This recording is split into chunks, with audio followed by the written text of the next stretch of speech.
Good morning. Maluto po tayo ng ginataang tulingan. Bumili po akong kalahating kilong tulingan. Samahan nyo ko at ipapakita ko sa inyo yung ingredient. Bumili akong kalahating tulingan, tapos 10 pisong talong, 10 pisong pichay, at gumawa ako ng sanglipotok na gata at saka isa pa.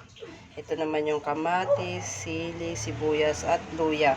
Hindi nawawala yung asin at paminta at yung suka. Ngayon, samahan nyo ko kung paano ko lutuin ang tulingan. First, gagawin muna natin, lagay natin dito yung isda. Itong mga isda. Ayan. Lalagay mo na itong lahat, Ricardo. Hahaluin mo. Pag nahalo mo na lahat ng Ricardo, saka mo na itong paminta. Ayan. Tapos itong asin.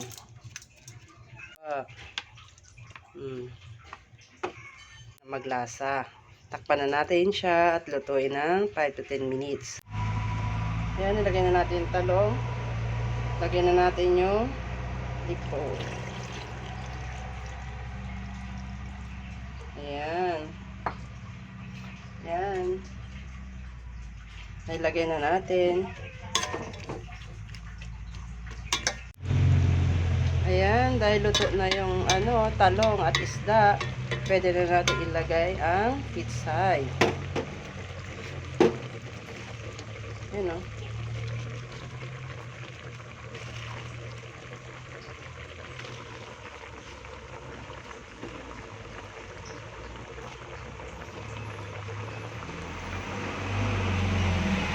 Ayan. Takpan natin.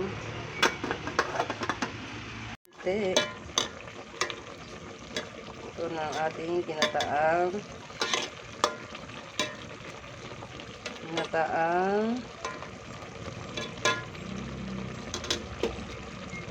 tulingan. Ayan, nilagay na natin yung lipotok na gata para mas masarap.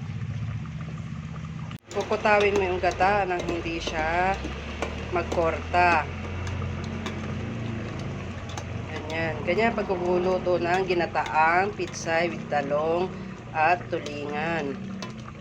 Hintayin natin siya maglangis-langis ng kaunti. Pero kailangan na haluin mo yung gata. Kasi pag di mo hinalo yung gata, papangit ko, korta ba? Hindi lalasa. O, diba? Kita nyo na. Lagi ko yung nahalo para hindi pumangit yung gata. Ayan, lutuin lang natin siya ng 15 minutes. Pagbawas na ng kaunti ang gata.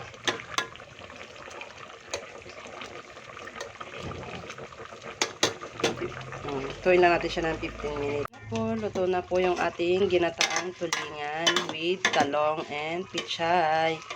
Ayan po. Luto na po. Luto na ang ating ginataang tulingan with pichay at talong. Ayan, yum yum na.